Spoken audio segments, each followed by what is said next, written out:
Okay, I think we're going to get going in a minute. How great was that last session with Garrett from UN Studio? Really fantastic. Our next topic is experience is the new benchmark, designing spaces for engagement and fulfillment. And with great pleasure, I want to introduce our speakers for the next panel. We have George Aquino, the president and CEO of Ayala Hotels and Resorts. They're the leading hospitality and property developers from the Philippines. The Ayala Land Hotels and Resorts becomes the first hotel group in the Philippines to target EDGE Zero Carbon certification by 2026. It's a big, bold statement and step. If you could join us up on stage, come on. We welcome you, George. Thank you very much. And next we have Vincent Graaf, co-founder of AIM Architecture. He's joining us, world-renowned architecture interior design practice. Welcome. Thank you for having us. And Sarika Shetty, partner at SJK Architects out of Mumbai, like my second home, Mumbai, because we're there so much. Welcome. And we have our content chair, Miss Yoko Choy, who will moderate the event. And I leave it with you. Enjoy. So welcome back to the summit today. So in this panel, we're going to talk about experience in the new benchmark. And today we're seeing a profound shift in what people value today. Unique and memorable experience are now more important than traditional ideas and luxury and leisure. And in retail, hospitality, and retail industry, staying competitive means constantly reinventing what we design space. So I'm very excited to have these three amazing panelists with me. George coming from Philippines, we have Vincent coming from China, and Sarika from India. So before we start the discussion, I will have each of the panelists to present their work. And let's start with George. Great, thank you so much. It's really a pleasure to be here this afternoon. So I'd like to introduce you to Ayala Hospitality. We are part of Ayala Corporation and Ayala Land, which is probably one of the oldest conglomerates in the country, over 190 years old. And our current portfolio right now, we have our branded hotels, which we have the Mandarin Oriental, which is under construction. It's going to open in 2026. We have the Raffles Hotel, Fairmont, and Holiday Inn. And then with our five-star resorts in Palawan, in El Nido, Palawan, we have Pangulasian, Lagan, Miniloc, and Napulit. And also our local brand, our four-star business hotel brand called Shetty Hotels, which we have 12 in the country. So I started with Ayala 5 months ago. I decided to move back after 40 years. I feel it's really a mission for me to come back to really strengthen our growth in the next 5 years, especially now that we're really focusing on design and making it a holistic approach to our design with our new brands that we're going to be creating in the next couple of years. So we're very proud that we closed down Lagan Resort in June, and we work with WATG, or in the Philippines we call them WATG, and everyone's laughing, but also Henning Larson and Wimberley Interiors to really redevelop Lagan. And Lagan, we're so blessed with our resorts in El Nido because we have this dramatic backdrops. I mean, these limestone cliffs. And I think our new design is really going to embrace the idea that we have a special place. Now it's really up to us to bring to life and have a design for our resort to match the beauty of the environment and also those cliffs. So we're very excited for this resort to open next year. And we're very happy to partner with WATG and Wimberley Interiors and Henning Larson on this project. One thing that we're doing with Lagan is really we are embracing the artisans and the culture, especially around Palawan. And we challenge our designers to really find inspiration with these artisans. So whether it's the boat craft with the local tribes and utilizing that in the welcome center that we have, and also a lot of the tribal architecture and design that we utilize in all of our buildings, and also the weaving that we wanted to make sure that we incorporate this in every facet of the resort. Another project we're working on right now, which will also open in 2026, is this beautiful hotel in One Ayala. We are working with Loxin in the Philippines, and also Gensler out of Singapore, and also the Chicago office, and ADAS Architecture also here in Singapore. But this One Ayala project is quite special because the location of this One Ayala is the Intercontinental Hotel, which was the first luxury hotel in the Philippines.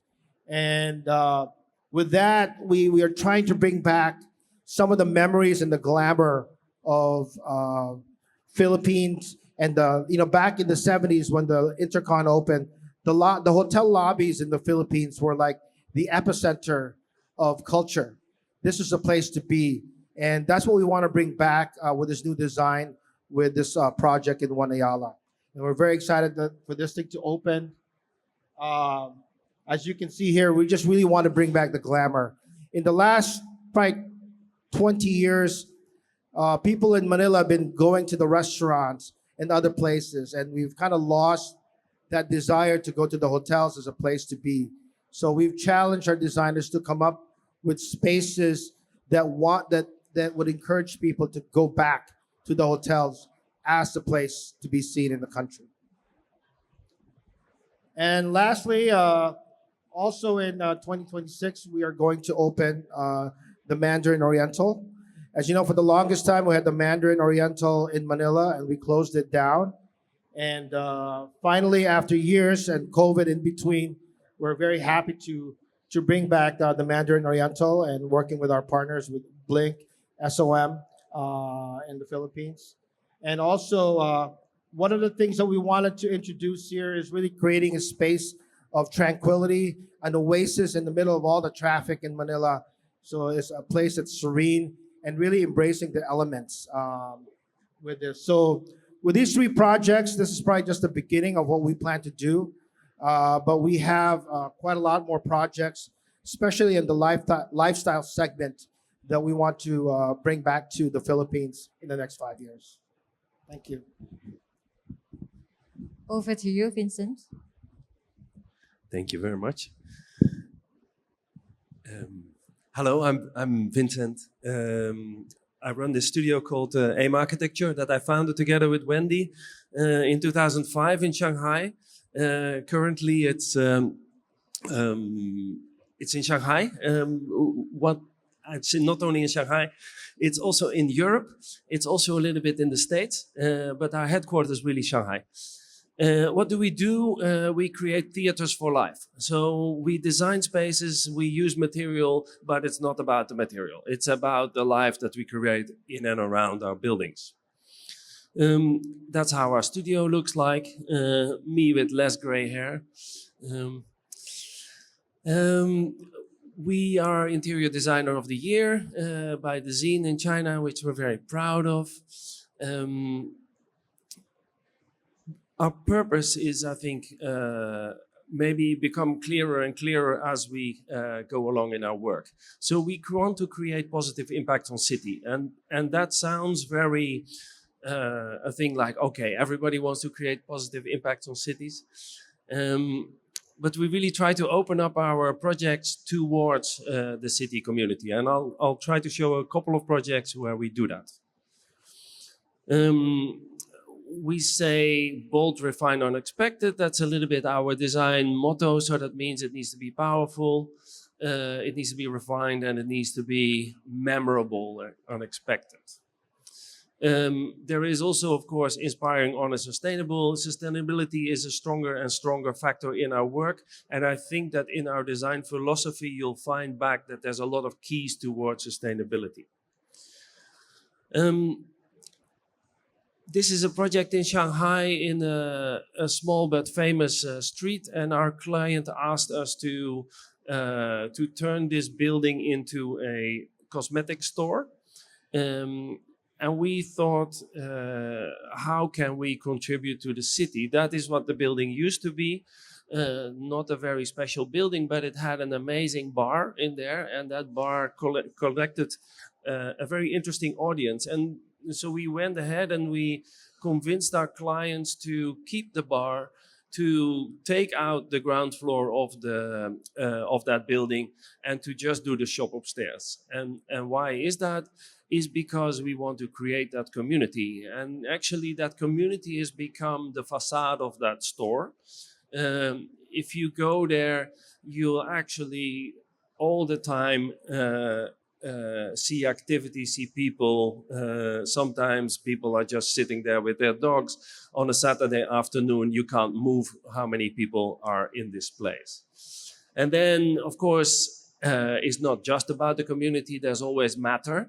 And as you can see, maybe in these pictures, you can still see this original building. You can still see what it was before. It wasn't designed as a commercial space, so all the floors are actually too low. So we just expose and we show glimpse of the cities. A bit of that community downstairs. And I have very little time, so I'm going to go into to other project very quickly. More on George's path. So we designed for hospitality. This is a project in Jingdezhen, and Jingdezhen is the world capital of pottery.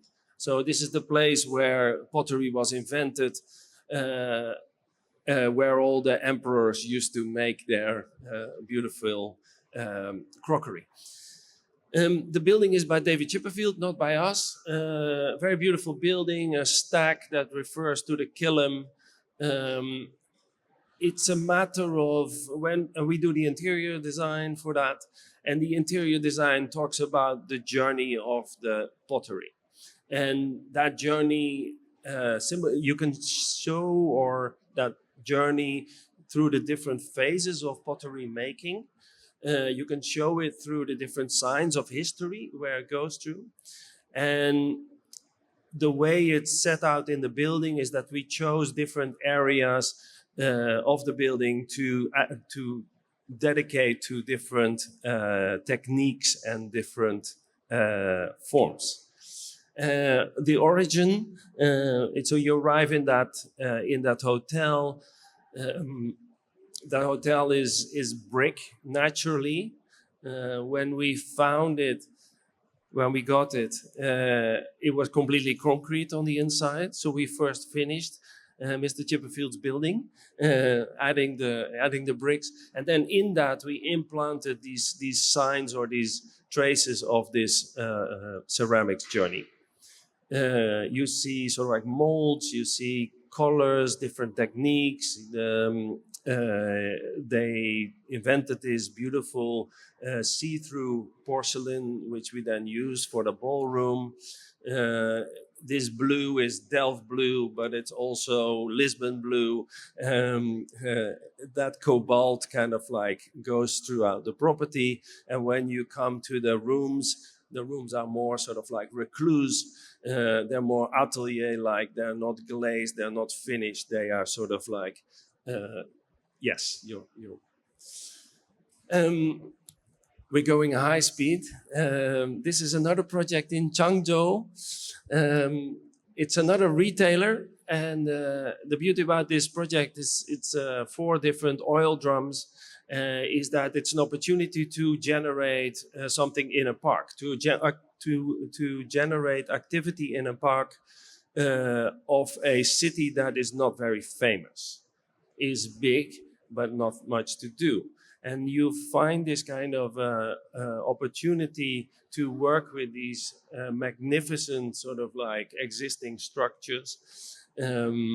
We found a way to bring light in them by cutting a hole in them, and we actually pierced a walkway right through the middle of the 4 of them, so that you can have an experience that shows you different functionalities along the way. So one of these spaces is purely cultural. There's no program. There's just open to the people. People are there amazingly, playing naturally, doing performances, etc. This is a clothing store, and the clothing store is actually a glass house inside this building. And why a glass house? Because that allows us to heat and cool this clothing store without losing the sight of these beautiful silos. The restaurant of that. And you see a picture of a boat with somebody carrying bricks above. So these silos are next to a canal, and that canal was used to transport the bricks, to kind of like to have this whole upbuilding of China in the history. The true kind of like excitement of this is that it's very much used by the neighborhood. So rather than having a clothing store in a shopping mall in an expected way, this is a way to have a program and actually contribute it to society. Fotografiska Shanghai is an existing warehouse on the rivers in Shanghai.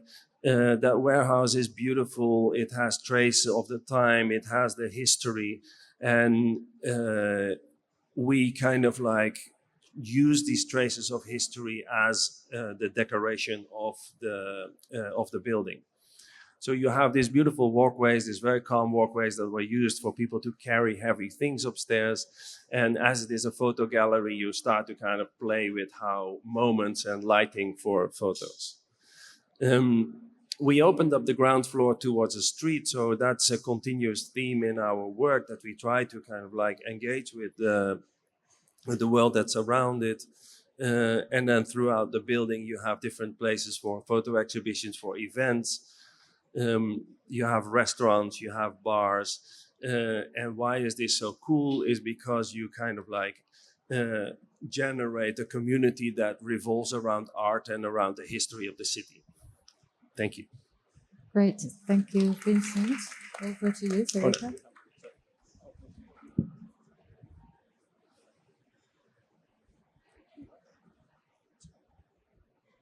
Hi, good afternoon, good evening. Thank you, Yoko, for having me on this panel. And I think what you chose is a subject which is very close to our heart. As a practice, we believe in engagement and fulfillment. And I think as human beings, the psyche of any human being, I think, shifts when you enter into a space. And a space can move you, a space can touch you, a space can make you cry. And I think that's something we try to look into our spaces.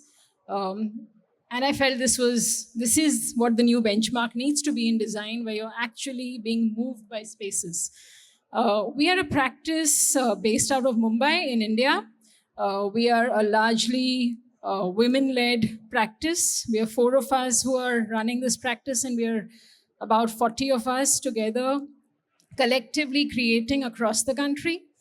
I'm going to take you through array of projects which will show you various different examples from the country. Some of them are, I'm starting with hospitality. This is a place called Tirupati down south in India. It's where religion is devout. The practice of the Hindu religion with the worship of Lord Vishnu is at the top. The geographical context of this place is it's surrounded by the 7 hills.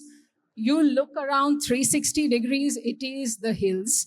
And at the top of that hill is an old temple, believed to be almost about 800 years old, and kind of kept getting built over time. And what you see today is India gets its largest footfall in terms of devotees from across the world. It is 20 million people who come into this temple complex annually. And it is chaotic. The Lord that you finally get, you could be standing in those rows of lines. You can see the number of people in the front plaza of the temple complex. To move your journey into the temple complex, It could be anywhere between 4 hours to 12 hours to get a 30-second encounter with the Lord. And that's an arduous journey. We were invited to build a hotel in this region. And this was one of the first hotels we built for this group who wanted to come to India to build in the religious tourism sector, which was catching up. This first hotel was built almost about 9 years ago. And what we built over here is we were fortunate enough to get the site, which was right at the foothill of the same hillock that you see across. And our entire motto of building the hotel here was to completely be an antithesis of what you experience in the temple complex. So from being chaotic, we wanted to bring in calm, divinity, and serenity into this whole complex. We used a lot of tenets from the Hindu temple planning that the main temple is designed based on. And what you see over here, whether it is the central courtyard with this shallow water body, it basically is like a central courtyard that you're kind of walking through. We also ended up challenging a lot of notions that hospitality usually doesn't let you do, which is, both our operators and clients were not in the favor of actually letting you walk 80 meters from the start of the hotel to the end of the hotel. The start of the hotel is here. You enter into this space. To the left is the reception. And you walk through this entire walkway 80 meters across to the residential guest rooms on the other side. And what we felt was very important is that if you have engagement, you have fulfillment. The moment you are engaging people through this walk, you do not then feel the cold or the heat. And we designed it in a way that we had actually aligned this entire walkway such that the westerly winds flow over the water body and brings you the cool air as you move through. We do have rains as well here. In this region is not as much as the rest of the country. But what you see here is well-shaded rain protection to kind of walk you through. Now, this region has a lot of inherent indigenous crafts that belong to the region. You see on the left, this large handle to the door. It is a craft called dokra, which is basically lost wax casting in brass. And these are never used in anything larger than figurines. What we challenged was a cluster of master artisans who work with this craft to really engineer these handles, which are going to be pulled in and out daily, to create this as a product, but an engineered product on a door that you can move in and out of. The second layer of storytelling that we adapted on the project was Lord Vishnu, who's one of the three lords of the Trinity belief in Hinduism in India, is believed to have 10 incarnations. 9 of them have already happened. The 10th is yet to come. And what we did was we used the tenets and the symbology of each of these incarnations to connect with a public space. So there are 10 public spaces in the hotel, and some may be emotive, some may be a direct correlation, some may be symbological. So I'll just give you an example of the 4th avatar or incarnation, which is Narasimha, who you see the 4th one, and you see it's half lion, half man. It's neither day nor night. It's neither water nor land. That's what this incarnation means. What we did was the central all-day dining space, which we call the Lotus Cafe, basically emerged out of Narasimha and the tenets of what Narasimha is all about. It's at the threshold of land and water. It is something that embraces twilight because it's 270-degree open, and it brings in the beauty of twilight that the region experiences. And it's quite mesmerizing to be in that space. This is another specialty restaurant which we associated with the 7th avatar of Vishnu called Krishna. Krishna is more famous. You might have heard of Krishna. Krishna is a very playful, very versatile avatar. And what we did was created the space based on Krishna's playfulness and versatility. The next image that you see is basically just shows you the layering of how the hotel created various different spaces. You see the Krishna restaurant, which is a specialty restaurant. It serves There's something called thali, which basically every region of the country has its culinary delight. And what this restaurant does is it serves you a platter, kind of a meze platter. I can maybe relate that to a thali. And that is served here, and they keep changing the themes. So right now, last month I was here and they were doing two places, Amritsar, which is up north, and Madurai, which is down south, and they were kind of doing specialty foods from these two regions. So that was Tirupati. The second hotel that went in line was Bodh Gaya.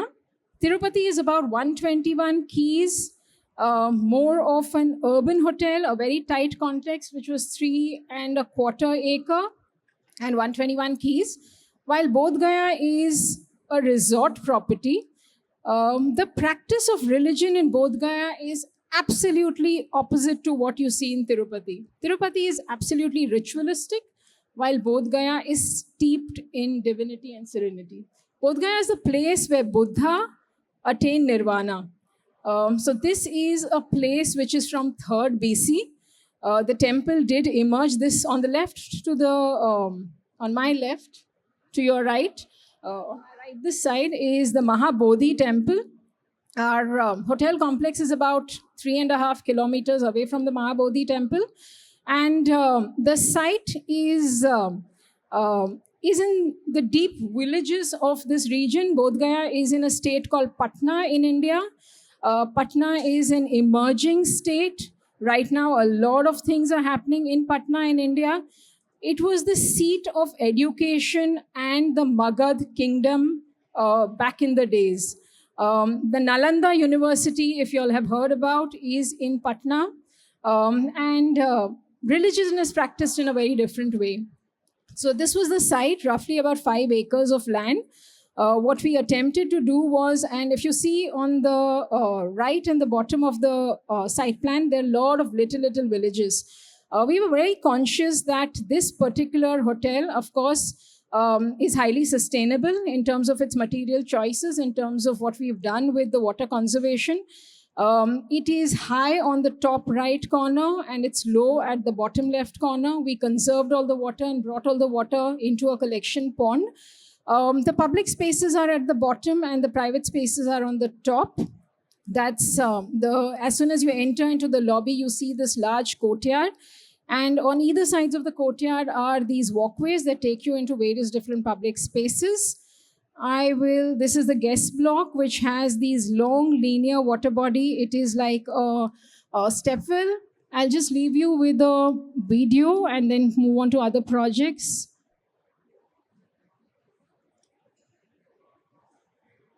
Oh, it didn't play.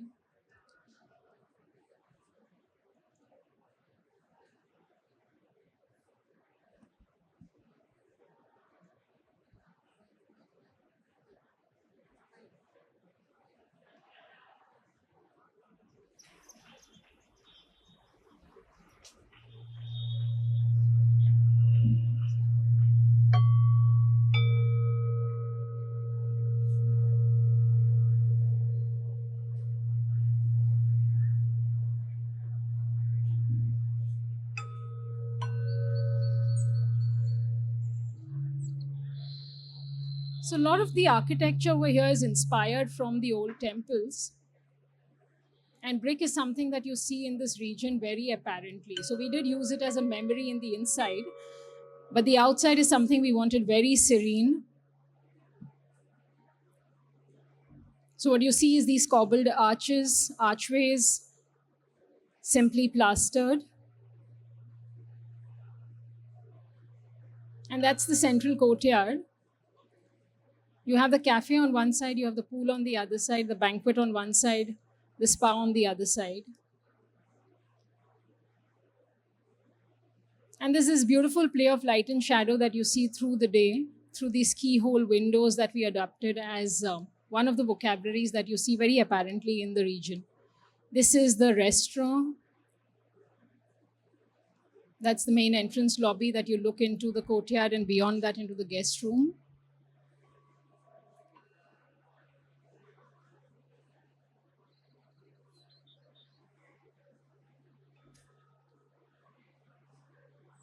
That's the water body. So what happens is you're conserving a lot of rainwater during other times.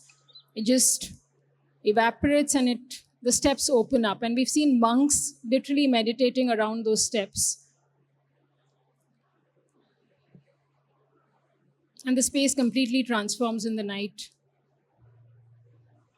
That's the main entrance lobby. And like we used the aspect of the Dashavatar in that hotel, here it was a mandala from the Buddhist practice. The next project is in Hampi. Hampi is in Karnataka, again down south in India. An absolutely beautiful, surreal landscape. You ever visit India, please do visit Hampi. What it is a riverine landscape with a river called Tungabhadra cutting across and these large bouldered hillocks. And if you can see those little columns around there is basically the bazaar street. So you see Hampi being strewn by this kind of architecture. We're building a Taj luxury over there. I'm just going to walk you through some of the images. This is under construction right now. Hopefully in the next 2 years, we'll have this hotel. Hampi, in terms of tourism, has changed its matrix from ever since COVID has happened. I think 4 times the tourism has kind of elevated itself in this region, and there's a dearth of hotels. So we're hopeful that this one will change the trajectory of things. We've been able to kind of associate back with the landscape of Hampi, which is so strong, and create the spaces with the riverine landscape, giving you the memory of Hampi. What you see over here is right in the middle of the riverine landscape created here. On the surrounding is the guest rooms. In the center is the central bar. This is how it transforms in twilight, and this is how it functions or looks or appears in the night. So a beautiful project in the making, where materiality played a very, very important role, and the crafts of the region is something that we are very, very closely working with. I'm just going to move to another project where this is a residential project, a single family-owned home in a city called Nagpur, in a state called Maharashtra. And the trajectory of living in India, especially when you have the money, is changing quite a bit. This is a multi-generational home for about 12 people. And the aspirations are to be self-sufficient. So what you see in hospitality, where you see the spa and the gym and the pool, people are now bringing that into their homes. And that's where the aspiration kind of lies in terms of the luxury. What we did over here was, this is in the thick of an urban fabric. The lower floors needed a lot of privacy, and we've used technology of screens, and these screens open and shut so that privacy becomes an important aspect. Nagpur is a very hot and dry climate, so it also helps in enabling diffusion of sun and brings you much more shadow-based light. That's the spaces on the top level, which are more the entertainment spaces. I'm going to move quickly into 2 other projects. This is in a place called Alibag, which is across the ocean from Mumbai. It's a home for family. It's a weekend home. And again, aspirations of how people live is changing. This is from a private client who is a photographer, and she was able to look at our vision of actually using leaves as pots, and the whole idea of living in pots with landscape in between. We had existing huge trees, which we wove around, and we created these living pots. On one side is a marine water body. On the other side is the pool. The leaf as a shape dips. We are in a very torrential rainward side. It dips when you have the rains, and it kind of opens up when you want to bring in the sun. But at the same time, all of them overlap enough to rain protect. That's some more images, very, very simply done with just 4 materials: metal, concrete, a stone called kota, and wood. Some more images of the courtyard. Some more images of how it works in the night. And in the same region called Alibag, there's another little village called Dolvi. The landscape is almost like that. This is a seaside village. You'll see deep overhang roofs, and we've created a hospital in this region on a land which was absolutely barren. And what we wanted to do was create a space for healing where people could recuperate with nature by their side. And we used a lot of crafts from the region we gave a lot of terraces so that people could come out. Balconies were attached to both the inpatient departments as well as the wards. And we used craft to really connect back to the emotion of nurturing and healing. Yeah, I'm going to end this presentation with this. Great. Thank you. Thank you so much, Sarika. So we can all see how personal journeys inform your design and the work you're doing. So George, I'm very curious because you have been away from Philippines for very, very long time. You actually start your career in the US.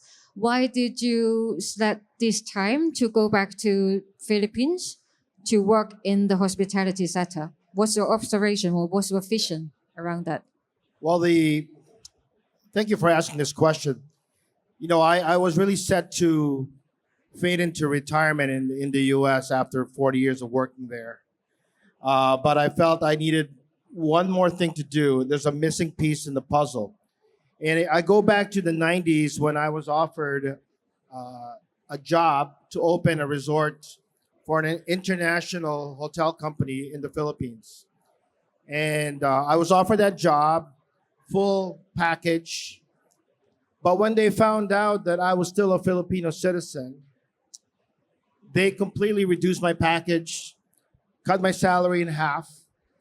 Also, I had to pay my own way and my wife to go there. And then I had to live off property. And as a Filipino thinking, I want to go back to my country and do something good and work there. And it was really a slap in the face, you know, because of my citizenship, the color of my skin, and I want to work in my country. They told me I was not worthy to get paid that much, even though 5 minutes prior, I was God's gift to this company. So I made a promise to myself that if I ever have a chance in the future, back then, if I can come back and do something really good for hospitality for my country, I will do it. And so after 40 years, and to my wife's shock, I decided it's time for me to come back when Ayala came knocking on my door and told me this is the time for me to come back. And I'm really proud to be part of this company, to be part of this exciting time for the Philippines, because we're expected to grow more than double as far as tourism arrival till 2030. And in that space, 90% of that growth in the country is going to happen in the leisure segment. And for Ayala Hospitality, we're primarily in the business sector, and we have a small portion of our portfolio in the lifestyle, which is our El Nido Resort. So our growth mode is going to happen in this leisure and lifestyle segment. So it's really a good time for all the major brands and also for the Filipino companies to really recreate hospitality in the next 6 years in the country. But that's really the reason I came back, is I felt like this was my destiny to do one more thing and to do it for my country. And what do you find is missing now in Philippines in the market? What do you want to build? What is your vision? Yeah. Well, we are blessed. The Philippines is blessed because we have hospitality in our DNA. You can go anywhere in the world, whether you're on a cruise ship, you're in a restaurant. Every bar in China is probably have Filipino singers, right? But I think it's time for us. I think from a hospitality, from a Filipino hospitality, we're really great. But we need to elevate our hospitality to more global. And but I think the opportunity now with the growth in leisure and lifestyle, I think this will allow a lot of creative minds to start developing products in hotels and hospitality that would really embrace this. And I think there's an opportunity for us to elevate this. So my goal is to develop a Filipino brand that we can export. So if you think of Thailand, you think of Dusitani. When you think of Hong Kong, you think of Mandarin, you know. And of course, with Singapore, you think of Raffles Hotel. So my goal is to develop one or two of our brands that I can export, and people can think around the globe that it's a Filipino brand designed through a Philippine inspiration, and where a lot of our Filipinos working abroad can really be proud of it. So. And what would be the unique selling points of like a hospitality brand coming from Philippines? What would be unique selling points? Like I think the unique selling point is really it's there is something about the Filipino hospitality that's unique. It really comes from the heart, and I know it sounds kind of generic, but we really do mean it. When we say we're gonna, we want to invite you to our home, we really mean it. We will give up pretty much our own bed for you. So to be able to share that in a creative way, in a very genuine way, would be really special for us. Amazing. Looking forward to your new projects. We are very excited. Talking about personal journey, Vincent, you have a very interesting journey that I think you should share with us. Why China? Why move to China and start your firm in 2005? Yes. And I think that's a very interesting time in terms of urbanism, urban development. Yes, well, going back, actually, the Netherlands in the 90s was very liberal. And as that was sort of like coming a bit over its peak, me and Wendy, we were in Amsterdam, and Wendy is not Dutch, and she was like, "Oh, why don't we go and travel a little bit?" And so I thought, I packed my office, and I thought I was going to be back in 3 to 6 months,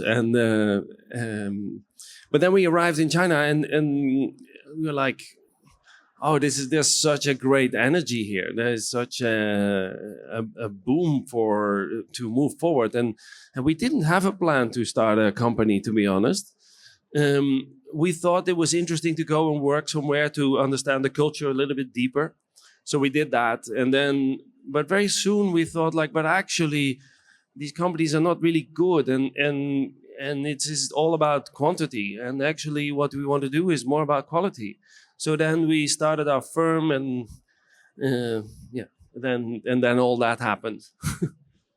And what is your observation? How the market changes in the past 20 years? I think the change must be gigantic.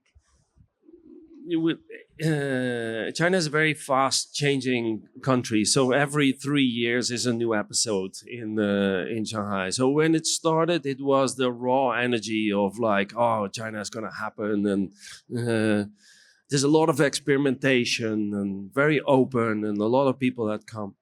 And as it got more sophisticated, actually, it started to close. So what you see now is a country that is much more sort of self-aware and sort of self-focused. But you also have this generation of young people, young entrepreneurs that have started their careers, and they started their brands, and they started their dreams, and their mind is not closed. So there is a fantastic group of people that we identify with and want to work with, and want to do great things in China. And it saddens me to see that the borders go harder or more rigid. It's a beautiful country. Yeah, but I can see from your project a lot of hotels or retail spaces. I think that's quite a unique kind of Chinese experiences, isn't it? As the early development of China was so big scale, I think the urbanism was very very rough, actually. So very let's build big roads, and let's separate everything from each other, and let's put it far away. And it's all about functionality, but it's not about how people live. And even though I worked in urbanism, and I sort of I have a great passion for that, I didn't see a way to create an urbanism that was good because of how things are organized. But through our projects, we can actually do a different type of urbanism, which is sort of using our projects to create a different city where we can all live. So for me, of course, more and more starts to be recognized like that. So that's helpful. I think that's also what you mean by creating a theater for life, and to balance between commercial and the community experiences.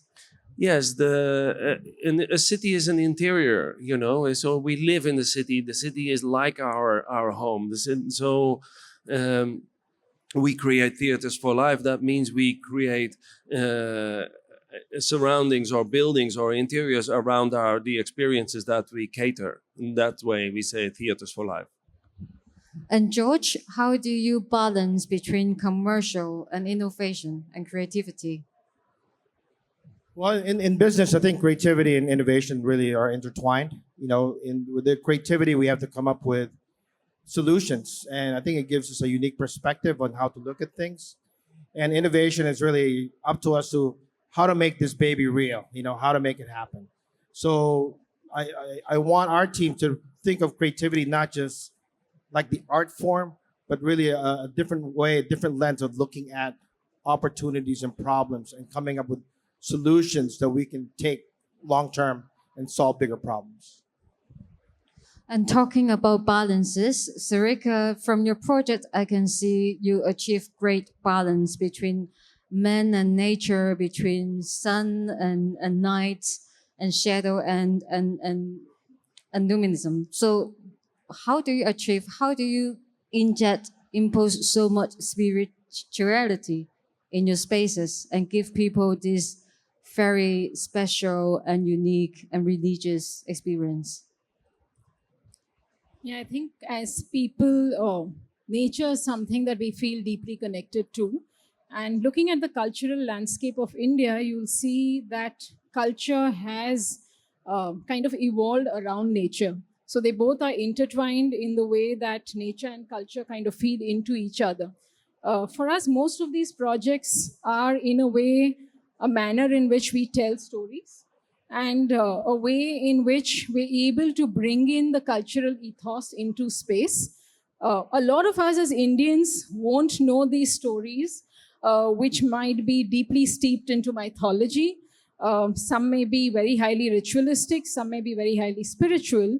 I think we are trying to find a balance in kind of decimating all this information and trying and putting it more at the emotive level, so that people could experience this. And nature plays a really important role in this. I think we were fortunate all this while to be able to even get these sites which are deeply steeped in nature. And we believe in respecting that. So most of our sites will have huge trees, and we will make sure that we weave around it to make sure that we bring in nature. So I think it's somewhere become the DNA of the firm to really respect nature, and culture is something that each of these landscapes that you've seen geographically are very, very different, climatically are very, very different. And what we are trying to do is really respond to climate, nature, and culture. And to do so, the first time when the project comes in, we literally deep dive into the space by doing at least like a 3-day recce to just see what are we absorbing. And I think intuitively what we absorb and what we see is really what we take back. And that remains as the storyboarding or the DNA of everything that we want to then bring back. It's not in the first visit that we think this is the storyline we want to say, but it's just a lot of reading, a lot of research, a lot of trying to tie these various different aspects where when you go back to mythology and read about it, nature and culture are very deeply intertwined. It doesn't come, and the journey is not so straightforward. It's a difficult one where you're opening up, peeling up one layer after the other like an onion, which will make you cry while you're cutting it, but it will get you somewhere. Amazing. We always have too many great experiences and spaces to share, but too little time. So to close the session, can each of you tell me one of the upcoming projects we can expect from you and your company? Well, I think I mentioned it. We at Ayala Hospitality, we are slated to build quite a few new hotels in our pipeline. And since we have a lot of designers and architects here, we are very excited to start designing these hotels and really, really promote this as a national brand for the Philippines. So, I'd really challenge everyone, especially the architects and the designers who can partner with us to really help us come up with a narrative to really make and create this Filipino brand that we can take around the globe. Vincent? Anything you can tell us, or everything is under embargo? You can't tell. I kind of like, maybe I don't want to be specific. Maybe I want to kind of like talk about, we want to continue the mission of creating spaces that create communities that mean something to us. And I think we do that throughout hospitality or in retail, or luckily also a lot in culture. I think that's a mission that we've set out to go, and we'll keep on doing that, and hopefully the communities will be surrounded by very well designed and very detailed, sustainable projects. Sarika? I'll talk about a particular one. I think, architecture is, at least in India, it's a lot of patience and perseverance. It doesn't happen like that. It doesn't happen in 3 to 5 years. There's Also a not particular in China. project. There's a particular project which is a museum that we've been building. We've been building it for the last 3 years, but we've been at it for the last 13 years. And hopefully in a year we will open it. It is a museum for another religion called Jainism in India. And we do have an exquisite collection of really old antiquities, right from the 3rd century AD till the 18th century AD. And that's something we're looking forward to. So, yeah. Wow. Public spaces is something I think that really moves us to see how people inhabit spaces. Amazing. Thank you so much. Thank you so much. Thank you. Thank you. Thank you. Thank you, everyone. Pleasure. Thank you. Vincent, George, Sarika, excellent. Thank you so much. One quick question. Do you each have one little prediction of a new experience that hasn't been done yet, something that needs to happen, or one you've been holding on to that you want to inject into a project and haven't found the right project yet?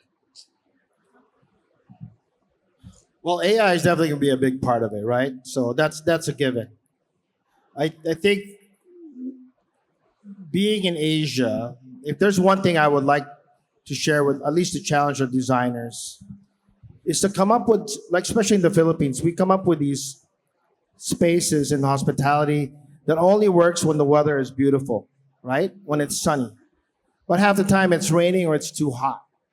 So I think I'd love to see more spaces that really can answer the need for shade, and it's like, and also from the rain, it's just like we do it all the time. It's like a copy and paste. And I'd really like for us to start designing more spaces that we could do stuff when it's raining outside or when it's too hot. Thank you. Vincent? Well, I have this hate-love with shopping malls and with commercial spaces. And I have to admit it's mostly hate. Because I see these spaces and I see that these are the spaces where we all gather, and I find them so unsatisfactory from a community point of view of what we can do there. It's basically just corridors with shops, and I would really kind of like want to challenge anybody with a dysfunctioning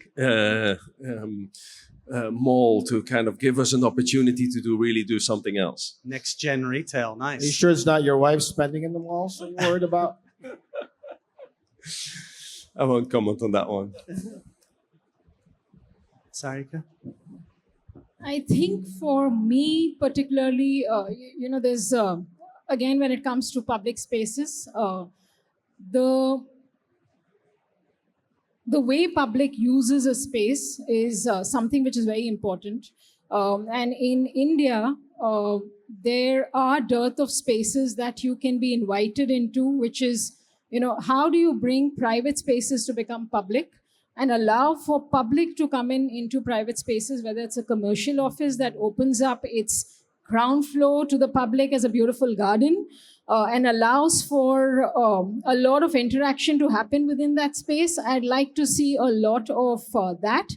And the second thing is, what I find a great challenge in India, which we need to change in terms of the way designers work, is the aspect of real estate and housing. We're trying to ape the West. We're trying to ape climatic conditions which we are not. And there are many different prototypes that we can explore so that you can bring in, like George mentioned, you bring in the rain and the sun rather than keeping it out and making every single housing space, whether it's premium real estate with air conditioning. I think that's a no-no. And we tried to do that with one of our clients in Chennai, where we built a development for a luxury residential brief, which said all air conditioned. And we said, no, we're not going to give you all air conditioned. You get both. It's a hybrid.